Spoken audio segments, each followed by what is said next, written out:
let's do a bit about searches. So I'm assuming you meant room searches as well as. Okay. Room searches and bag searches. Okay. And like as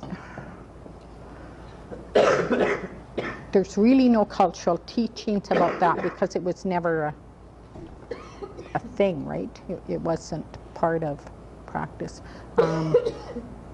And because for Aboriginal people, sending people to jail for doing something never made any sense.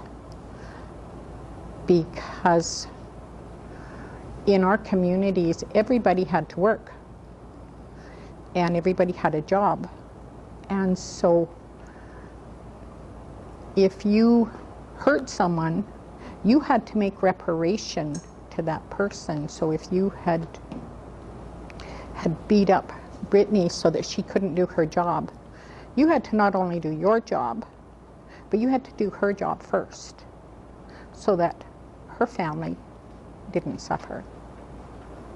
And if you had to work twice as long, well, you brought that on yourself, right? Because our communities looked at the law as remaking the balance, restoration of the balance between people. And the idea that you beat up your friend or partner or just a community person and you break their leg and put them in the hospital for a while or do whatever, and so we take you to court and the court says 6 months in jail. So you get sent to a special place where you get fed, you get a bed to sleep in, you get your laundry done, you get to do all these things, and the person you beat up is laying in the hospital in pain. Nobody's, she has to take care of all of the things that she would normally do, or he would. And at the end of 6 months, you come out with some degree of pocket money, and you come back to the community, and you may or may not say sorry, probably not, and life is supposed to go back, and that's justice. I'm laying here unable to take care of my family. You're somewhere special, people are taking care of you, and your family gets to come and visit sometimes if they want. They didn't understand that logic, that reasoning behind you do something bad, you get taken away. So you don't fix what happened in the community. You don't do anything to restore that balance. That you don't learn anything. So that kind of stuff really confused Aboriginal people before, right? And I still don't understand the reasoning behind it. If someone hurt my family,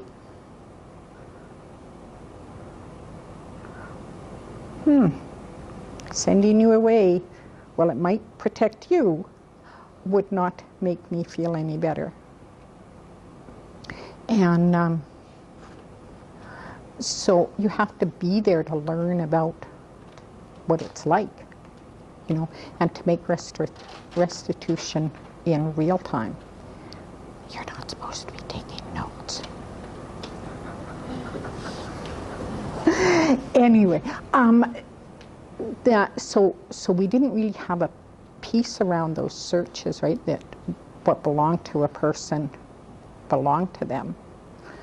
But I've talked with people about how to do that respectfully. So if at all possible, it should be a man checking a man's things.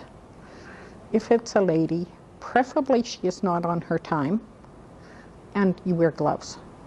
And you do it with as much care and dignity for the person as you can. we really don't have teachings or practices around that. It's something that has come and that has to be done. Even in Pagasteo, they have to do it there. That, so you do that. With the medicine bags, if at all possible, if the client can put if you need it emptied, if he can do that out on a piece of paper or cloth so that you can see what's there.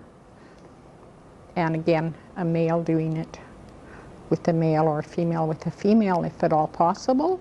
That's the most respectful place that, and I know with my bag that if someone puts their fingers in mine, I can feel those fingers underneath my skin, and it feels weird. Like it will make my spine move, and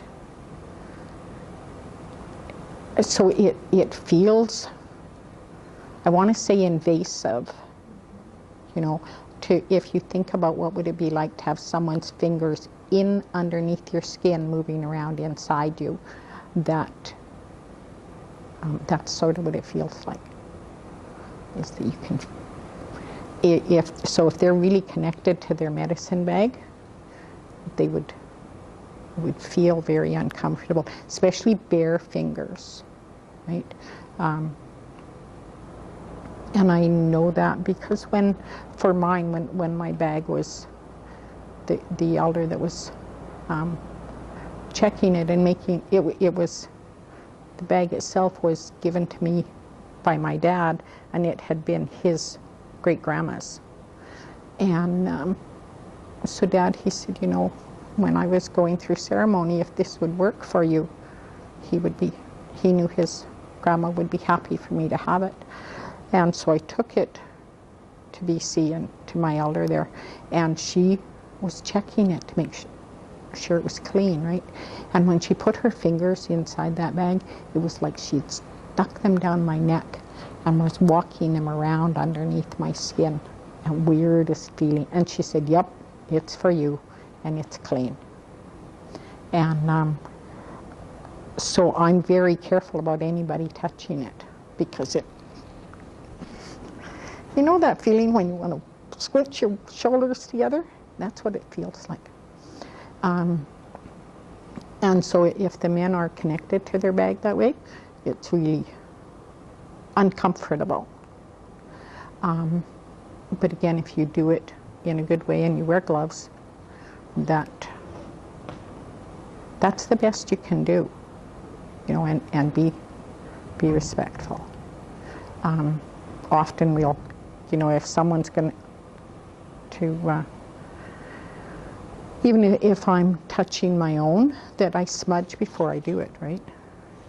So that my hands and stuff are clean, so that you smudge and make sure that you're doing it in a good way.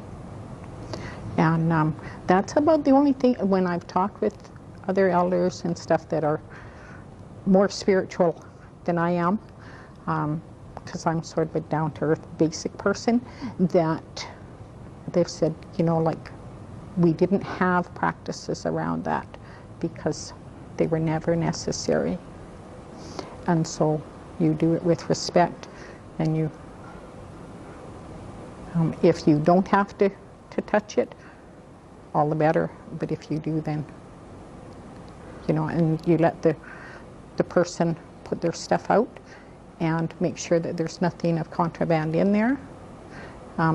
If you're able to allow them to spread it out so you can see whatever it is, then so much the better.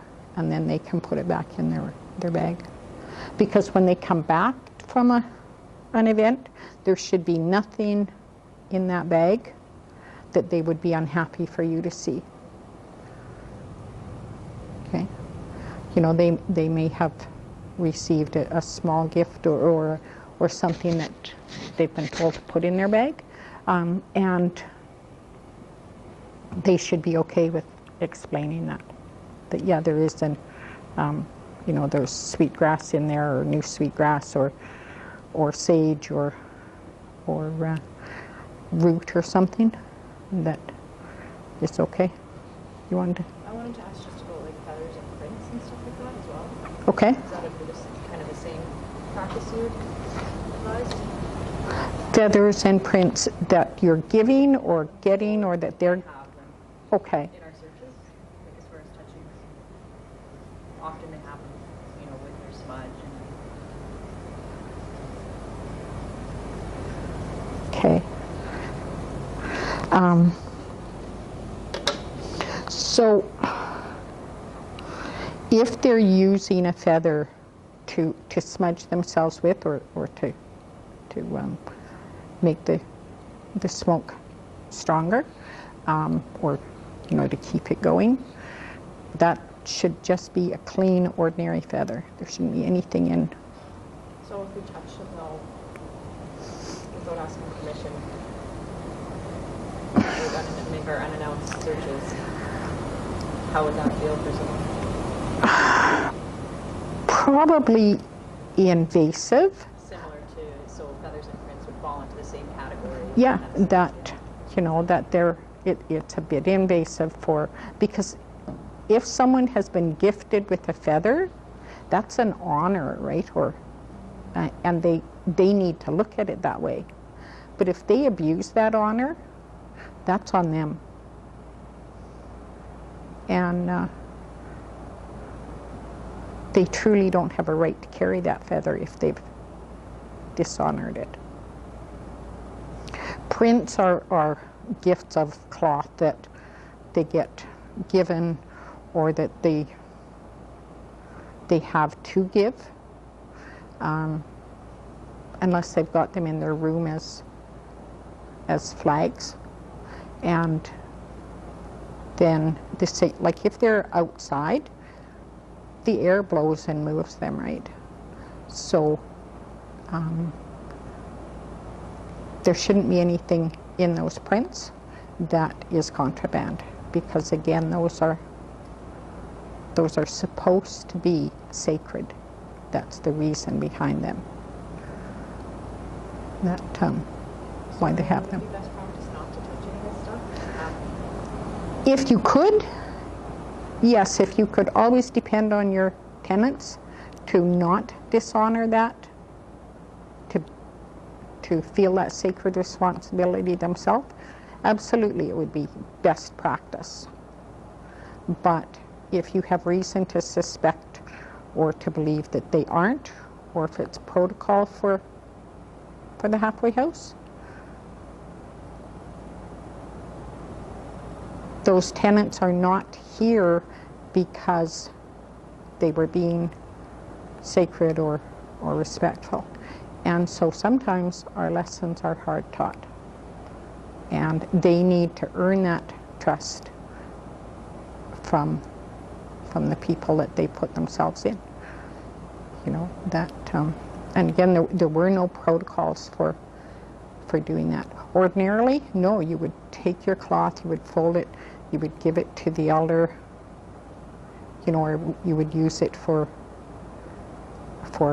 your purposes, but it wouldn't be something that was dishonorable. So I don't know if that helps you. You know, that they're, you know, and the same when they're in incarceration, their behaviors put them there. And it's up to them to learn how to carry those gifts and those sacred things responsibly and respectfully. That, can they help heal us? Yes. But we have to let that happen. And we have to treat them with respect and earn the right for other people to treat our bundles and ourselves with respect. Yeah? That help? Okay. That, so going into a sweat. Have any of you ever gone into a sweat? No? Okay. A sweat when they're built are willows, like it's like a, I've seen like a sweat lodge and like peeked into one kind of thing. okay, Field trip when I was younger. okay. What gardens are So I was told that it looks like I'm drawing an igloo, and I'm truly not. So you have a sweat at the door there, and it depends on your sweat leader. Like the sweat out at my place is a thunder sweat, so Quinn, he only carries his sweats or opens his sweat after thunder has struck, so it's storm season, and when that season is over, then we don't use the sweat anymore, because those were his teachings. And so his door is on the south, and he also has another door in the east. That east? No, sorry, he has the door we normally use faces the west, and his secondary door is, I gotta think of my directions, where's west? Okay, if this is west, south. So this door is on the south, and that's his lodge. Other lodges have their doors where their sweat leader was taught, you know, this, depending upon the kind of sweat that they have. And so it's made of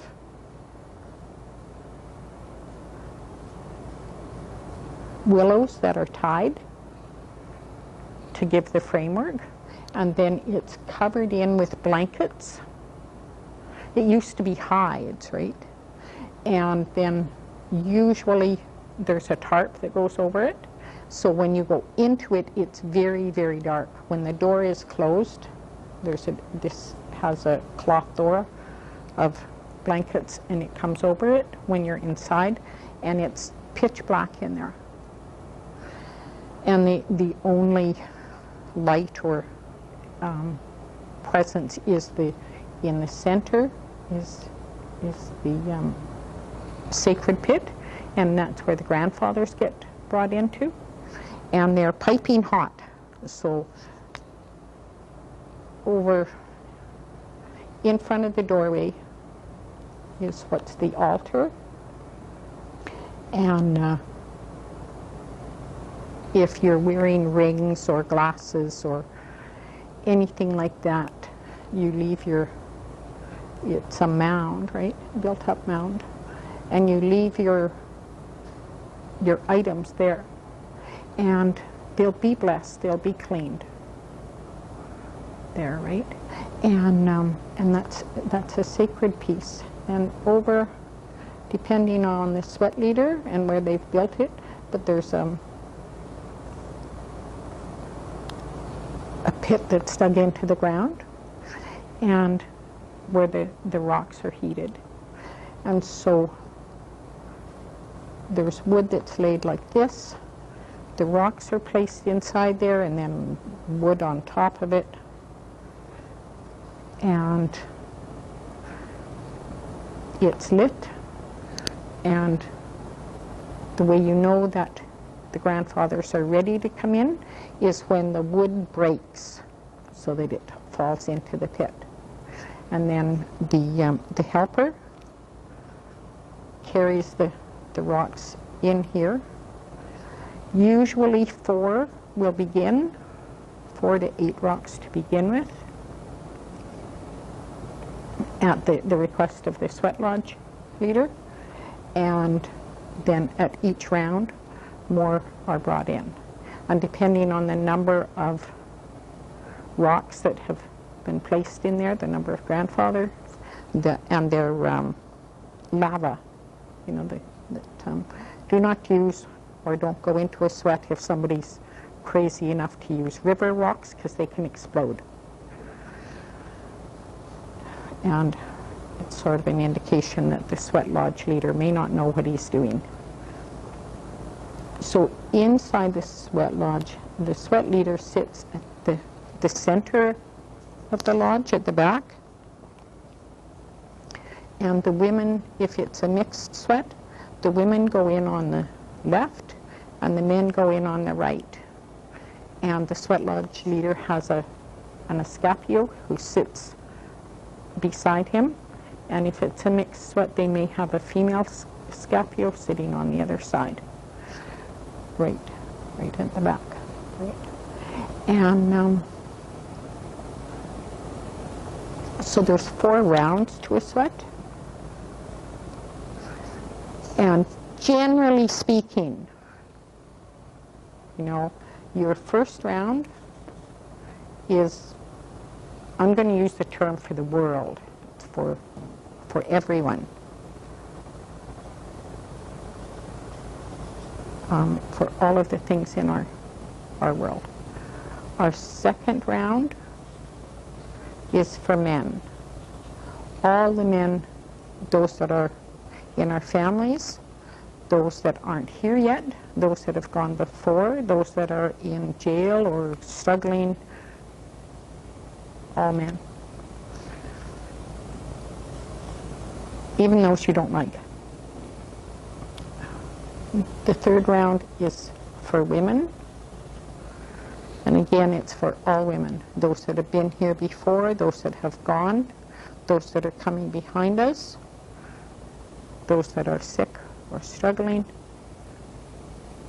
even our politicians. And the fourth round is for self. It's when you pray for what took you to that sweat, for what it is that you needed to learn to gain from being there, that you pray for healing or for strength or whatever it is for yourself. And at the end of each round, the sweat leader will call open the door, and whoever is the firekeeper who sits out by the door will open the door, and that air will come in, cool everyone off. Some sweats and some sweat leaders, you come out of the sweat, and you can, if it's by a creek, you can go and cool yourself off in the creek, or have water, you know, splash water on yourself to cool off, if you've got buckets of it. Have a drink, and then you go back in for the second round, and so that process happens. And inside, during the round, the sweat leader will offer prayers, and everyone can pray inside the sweat. You don't see anything in there. You can't, it's so dark you don't even see your hand if you move it in front of your face. And it gets very, very hot. So you don't wear jewelry in there. You don't wear bras in there. You know, the intent of the sweat is that it's a return to the womb, where you can be cleansed. And that's why it's dark and it's low, and you stay low to the ground, and there's a lot of healing that goes on in there. And every sweat is different. Every sweat leader, these rounds are general, but every sweat leader runs their sweat in a different way. I've never been in any two that were alike. Similar, yes. Alike, no.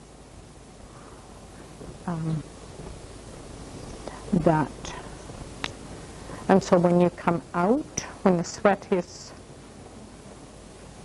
Is it thick? It will be.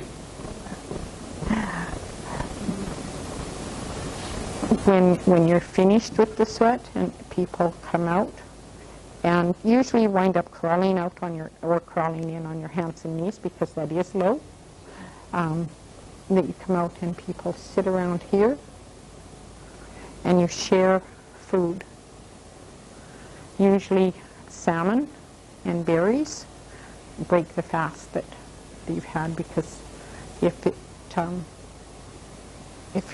for sweats that I've gone in that are first thing in the morning, like sunrise or just after, you don't eat breakfast before you go in there, right? And later sweats as well. And so you break your fast with sharing fish and berries. And then usually over here, I'll put it over there, there is an area to share food. And people bring food to their sweat, whether it's soup or bannock or desserts, whatever it is that they bring, and they're over here, right? And people, after they've gotten changed out of their sweat clothes, they go and they share food together and they talk, and it's a good communal time. And you feel so clean. Now, it used to be that sweats were for men, only men. And my teaching is that way back when, the reason for the sweat was because human beings stink, right? And when the men were going to go hunting, they needed to get rid of that human community smell. And so they would go in their sweat, they'd pray for good hunting, they'd pray for their families. And when they came out of there, they were completely scent-free, because you sweat lots. And then they would go hunting after they were cleansed. And as time went on, the sweats became more important for cleaning the heart and soul as well as the body. And about 70 years ago or so, some sweat leaders started realizing that women were walking the same path men were. Men were drinking, men were, having a struggle and living not in a good way at times. And they needed the spiritual support of this sweat. And back at that time, women cleansed themselves every month, right? And that was a power time for us, a time of honor and a time of where our power overwhelmed anything a sweat lodge could do, anything of any other spiritual practice, ceremony. Women were stronger then. And so they didn't even go around a sweat lodge. But probably 70 years ago, there were some sweat leaders that were looking at their communities, and women were drinking, women were fighting, women were doing similar things to the men.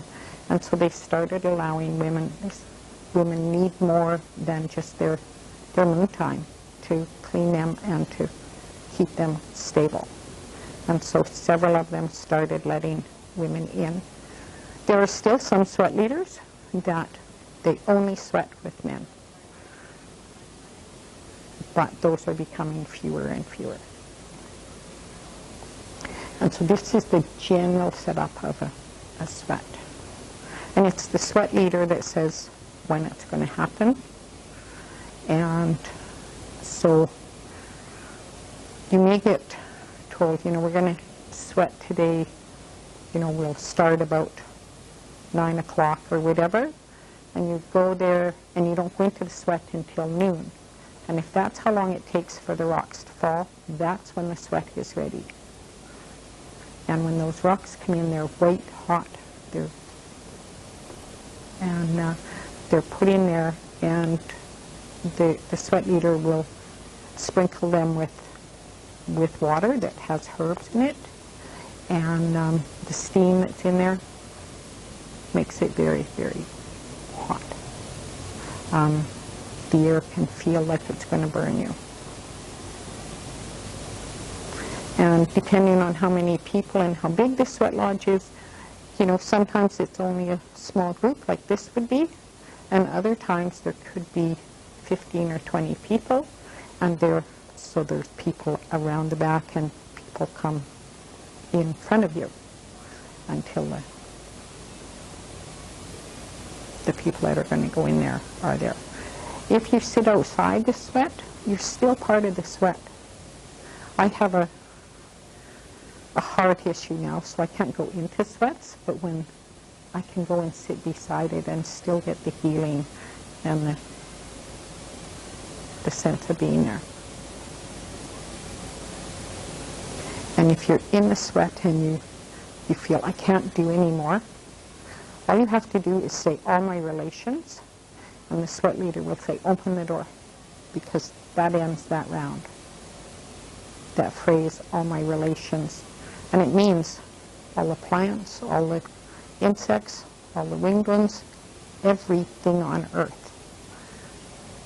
And it ends that round. And there's no shame in it, that if you can't wait until the sweat leader comes to what he would have planned as the end, that's what you say. And that's the end of that round. And you can come out. You can choose to go back in for the next round, or you can sit out for a while and go back in at the end of the last round. Those are all options. Yeah? Clear? Questions? Everybody's... Not necessarily scheduled, but is it around like a typically period of time? It depends. Several sweat lodge leaders will have like a sweat at the moon change phase times, at special events. So when summer solstice comes or winter solstice, that they'll have sweats then. But a set, like it's Sunday, so we have one. No, they don't do that. How long is one round? Depends, yeah. Totally. So it can be, once you start into the sweat, the rounds, and that it can be an hour or two till the end. It can be 4 hours. There is no predetermined time. It depends on, if we were having a sweat, how long Gord would say his prayers, and each of you would say their prayers, and how long the songs and prayers that would be sung by the sweat leader, how long they would take, how long the thanks and the thanking creator would take for that round, and then it would happen again. That the prayers for men, how long it took Gord, how long it took each of you to say the prayers for your men. So there's no set time. And if it's a small group like this, yes, it's usually shorter, but if you think about having 20 people in here and each one saying their prayers, that it would be longer. Women don't go into the sweat when they're on their time. And it's not because we're dirty. It's because we have power and we're cleaning ourselves. And that the spiritual strength and power of a woman would totally wipe out anything that was happening in the sweat. It's not that we're dirty, it's that we're special. And we have a special time. And that men don't have that power to have that time, because that's also a recognition of the power that we have to bring life. So we don't go there.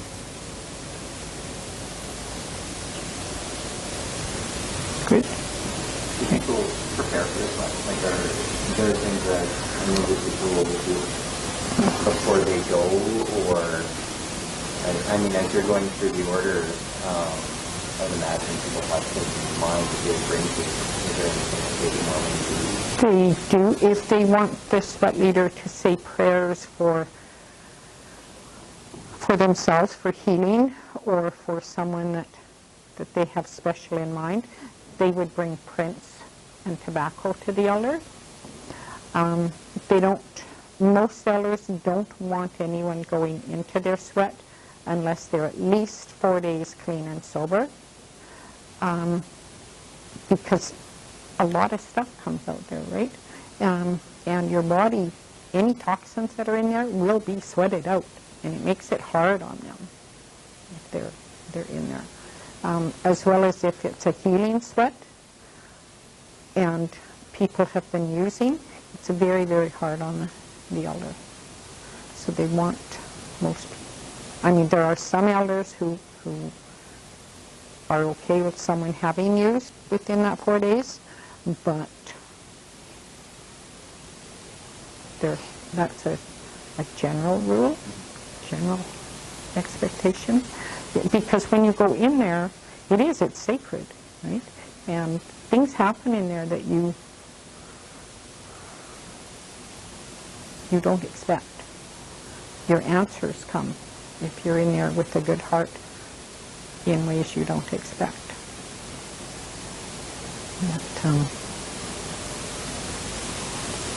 So you bring the tobacco, you bring prints, you make sure that you're clean.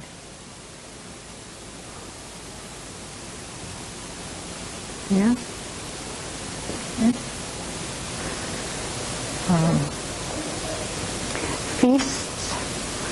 In a feast, usually, women will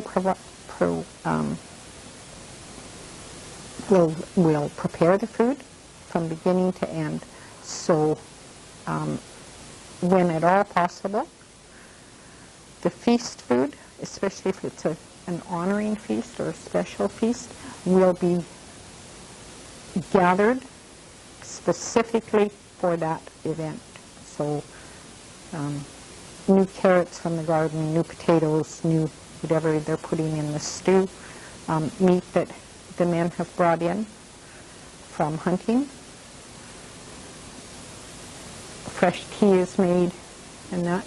And when all of the food is ready, an elder will bless it. A plate will be made. They call it the spirit plate. And it's a plate that has a small amount of everything that is on the table. And that spirit plate is taken, set aside, and at the end of the feast, it goes out to a sacred area or to an area that's separate from people and given to the spirits. Some elders will have the person make the plate and they'll take it out early. Others wait and take it out when the people are finished so that everyone is together and the spirit plate is with them. That's a choice of an elder's. And so when there's lots of food, and so when, depending on the community, you know, that you bring your own dishes and spoon or containers that you're going to take food away with, because all of the food from the feast should be eaten up. And that what's leftovers are dished out, and you put those in containers and you take them home, either for food on your own journey home or for people who couldn't come. So that's why you bring empty containers to a feast. And often, you know, if you've been invited to one, they'll tell you to bring their plates and cutlery. Then you you bring those as well. So that's why they ask that. But the dishes, they just sort of expect you to know that you will be doing that. And there's stories around feasts, right? Like and each community has different values around them. On the other side of the mountains, the Stalo people, the river people, their belief around feasting was that food would be prepared, salmon and rice and things like that, and food would be laid out on the table, lots of food, and people would come and eat, and then they would take leftovers and that with them when they left. And they invited their neighbors up in the mountains to come down and share in a feast to build negotiations and families and that sort of thing. Well, the people that they invited down, they came and they ate and they ate and they ate and they ate, and the Stalo people kept refilling the plates and refilling the plates. And the people from upriver, they kept eating and eating. And when the feast was over, instead of going away in a happy frame of mind, everybody was a little upset. And they didn't talk about why for a long time. Stalo had the belief that you ate until you were full, and food was left over, and it would go home with people. So they kept cooking for these people that were eating until they were beginning to think, my God, we're not going to have any winter stores left at all. These people will eat forever. The people they invited down did not share that same cultural practice. Their practice was that you put food out and you eat until there is no more food left, because you show respect. Because they didn't have the storage or anything, right? So you eat until there's no food left, and everyone goes away happy. So their perception, Stalo perception, was these people are trying to beggar us and leave us with nothing to eat during the winter. The other people, their perception was they're trying to stuff us until we die, swell up and burst. Nobody talked about it. Nobody talked about the difference in there. So when they split up and the families went back to their communities, there was a long time of a bit of stress and tension between the two, right? Until someone started thinking about how come, or they started negotiating around that. And it still happens today. If you have an event or you're planning something and you have your values and beliefs around it, and you invite people who may share different beliefs, and nobody talks about, because of course you think about life the same way I do, why wouldn't you? Right? That it's easy to have those head-knocking pieces.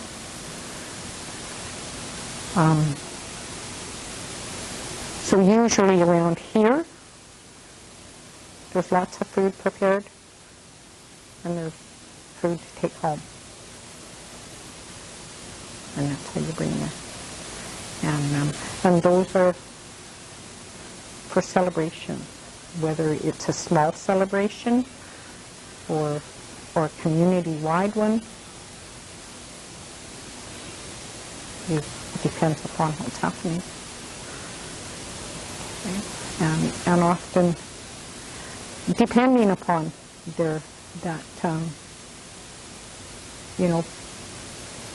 significant people in the community will bring food, especially like for Christmas feast or whatever, and the people that come are not expected to bring anything,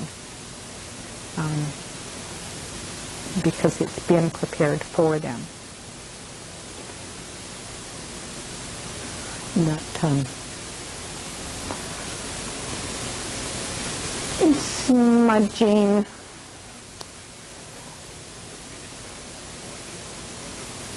does anyone smudge? No? Okay. So smudging can be just a private thing you do for yourself. It can be something you share with your family. It can be something that your elder or whoever taught you about smudging says, you know, you can do this within your group or community, and they give you they say you've learned enough that you can offer this.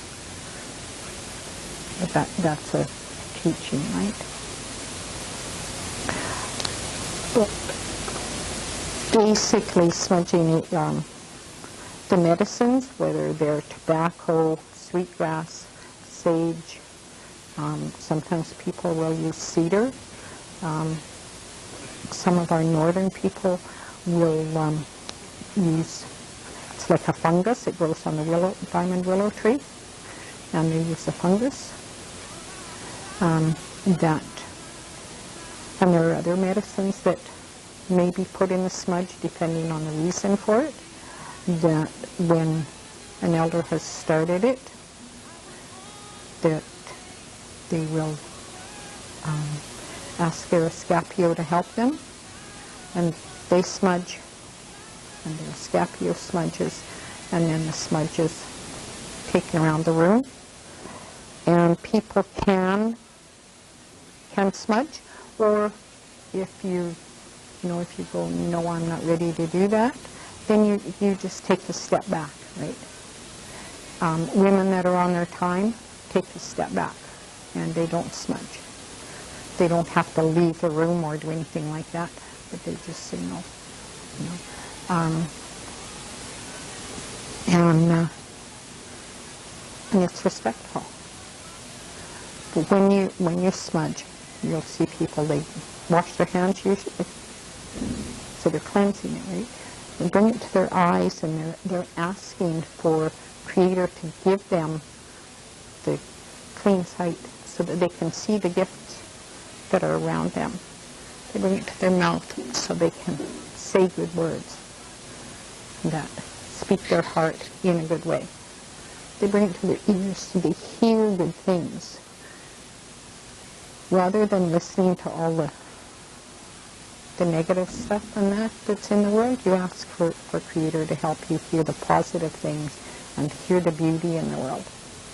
Bring it over your head, and you're praying for clean thoughts to keep your thoughts in a good way. Bring it down your arms, and the prayers are around being able to do things in a good way, that the work you do is done for the benefit of your community and others. Bring it down your back, or have your back smudged, so for protection, right? And down your legs, so that you walk in a good way. Some people will take their feet and they'll lift them up and smudge the bottom of their feet as well. You'll often see men usually keep their feet on the ground while they're smudging until the end, and they smudge the bottom. Women often just they take the smudge down there. And as I said, I'm a practical person, and there is no one way to smudge. Some people will do a quick, and they'll say, aha, I am done, which means I'm done, right? And let the elder go on. Others are very deliberate in their way of doing it. And if you think about it, it used to be smudging was illegal. Those having that smudgeable, having the feather, having the medicines to smudge, it was illegal. So if we were smudging and we were worried about the Indian agent or an RCMP coming through, what we would need to do is get done as fast as possible so that things could be hidden again rather than confiscated and taken away or broken. Well, when we smudged in our homes and our children saw this, what they saw was, or what happened was their parents would be saying, this is a sacred thing. This is for Creator. This is our prayers. On the one hand, hurry up, hide it, put it away, don't talk about it. So on the one hand, they're saying, this is a good thing, this is a sacred thing. And on the other, they're going, this is an illegal thing, don't talk about it. You know, it was really confusing to them. And so as time went on and children only saw parts, and then they'd get taken away either into the residential schools at first and then into the 60s scoop into child welfare now, they'd only get part of the teaching and they'd remember that piece without any of the other upholding parts that would support why people did that. And nobody really talked about it. And when I first started working with guys in jail, they knew about smudging, but they didn't know why. They didn't know what the medicines were for. They'd lost their language, so they didn't know, or often the elder that was conducting a smudge in jail had a different language than they did for prayers, and they weren't said in English, so they really didn't know what those prayers meant. And they didn't know, no one talked about what the meaning of doing your eyes, your ears, your mouth, your head, what those were. All they had seen, if they had seen anything, was the four or five quick sweeps. And so I think that, that was one of our traditions that got really changed. And even now, there is no one way to smudge. Absolutely not. That you'll see lots of people doing it in different ways. Have any of you, other than yourself, been in a smudge or, yeah? Okay. Did everyone in the smudge, in the ceremony, smudge in exactly the same way? And that's how come you see that, I think. It depends on how you were taught. And if anyone took the time to talk to you about what it meant. Because our guys in jail, that was one of their concerns, was like, why am I doing this, Ray? What, I know it's supposed to help me, but what does it mean?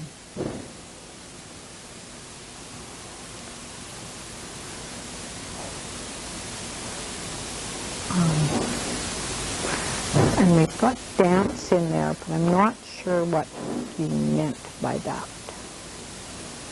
You mean a round dance?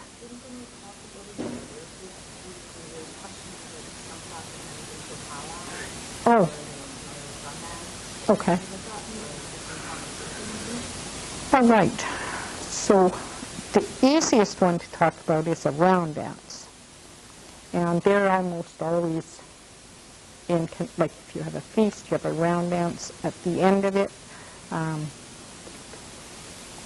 If you're having a tea dance, so a round dance is a dance of inclusion. So when you're dancing, you're inviting your ancestors, your spirits to come into that dance with you. And everybody is, even if you're in a wheelchair, that everybody is invited. If you don't want to dance, it's not an insult, but everybody is invited. And so what happens is that somebody starts it off, and then they'll go to someone else and hold hands. Yeah? And then you'll take, I know.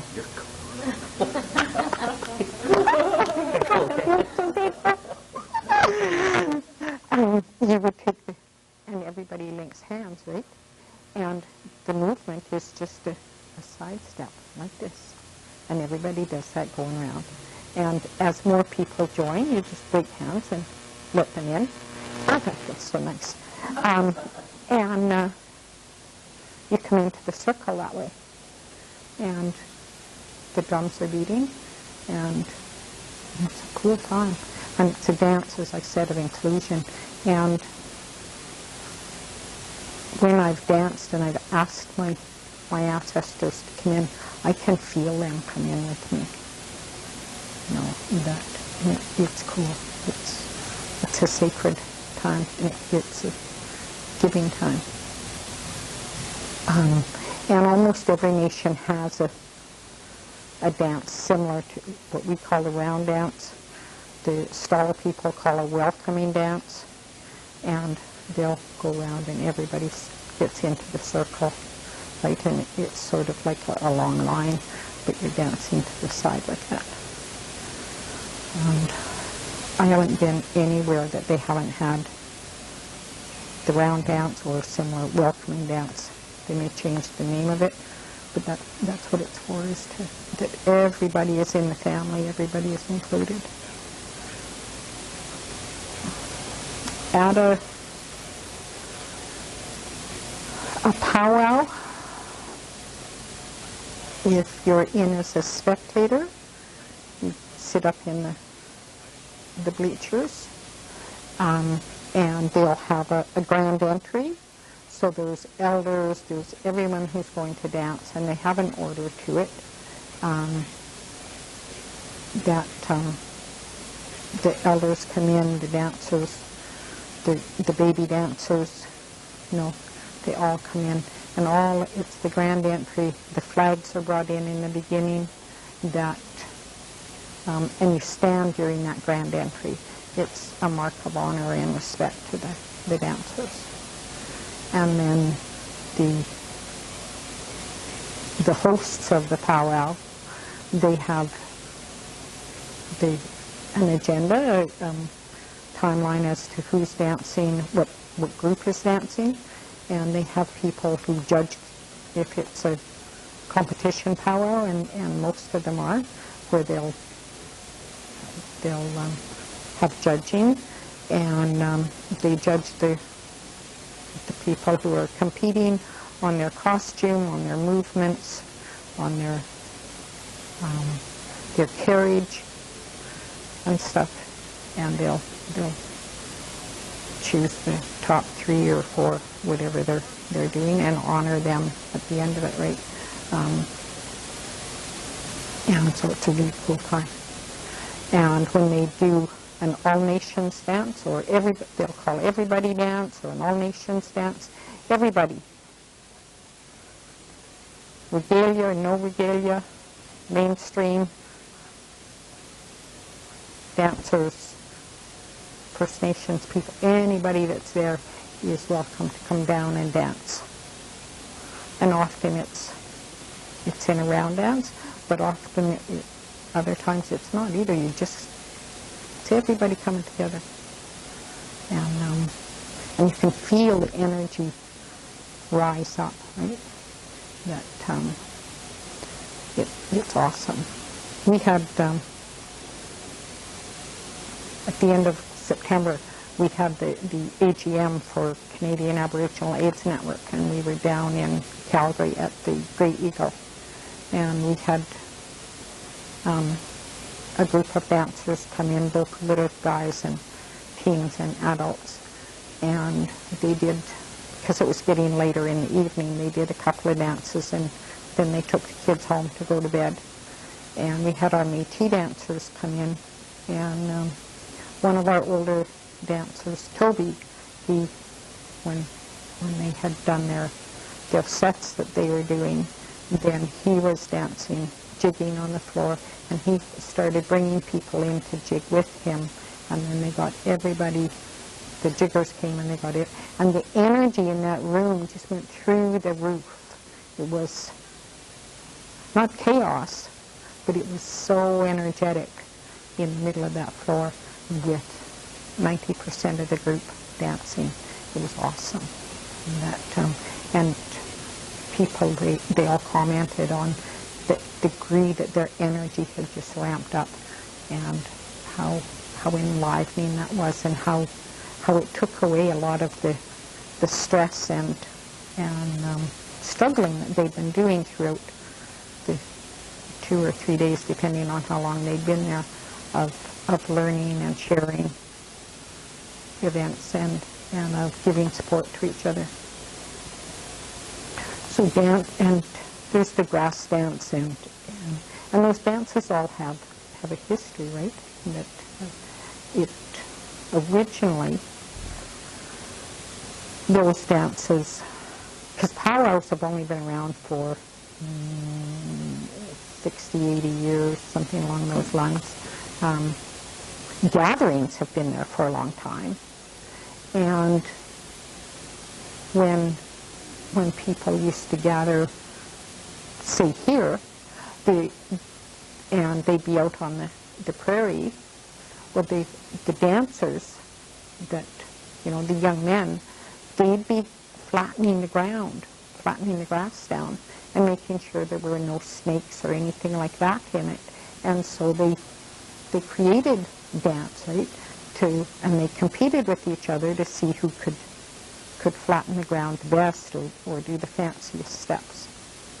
And that's where that grass dance came from, was doing things like that. Other dances are done to tell a story. And again, they do the best. That's what they're judged on, is how well they present that.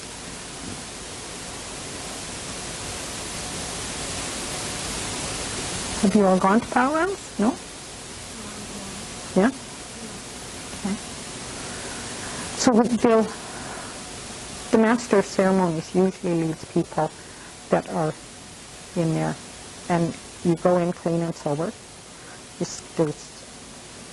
Most of them have a prohibition against alcohol in them, in there. And that elders are usually given forward passage, and the master of ceremonies keeps things going, and they call for the people. And there's all kinds of fun now. I mean, like there's, it's also become a place for a trade fair, or where you can purchase all kinds of stuff. So some of it, your tenants, if they go to one, might come back with, you might not be happy with, depending upon their activities. And so that's a time when you might need to be more careful of what they bring back with them. Is it supposed to be family oriented and family friendly? Yes. And are most caught selling or dealing drugs or alcohol or whatever, security can and will be called if anyone notices it. And they're usually pretty watchful. And you'll see what they call a stick man that's at a powwow, and he carries exactly that, a stick. And his job is to keep control, keep people in line. And it's a, I won't use the word disgrace, but they'll call often on the loudspeaker for parents to watch their children and to be wary of, keep an eye on your children, take care of them, so that they're not getting into trouble, and they do learn how to behave. And if the parent isn't, or if it's, maybe an older child that isn't listening or has slid away or whatever, the stick man will go and talk to them, and if they don't listen, then it's quite legit for him to use a stick. It's not child abuse. It's not considered child abuse. But it is an open punishment, consequence to that kid for misbehavior. And in most families, if the stick man gets after their kid, parents come down on their kids with like a load of bricks. Because it is, they're having to be intervened, and the kid should know better, because that the belief, the honor of one is the honor of all, and the shame of one is the shame of all. And that includes our families.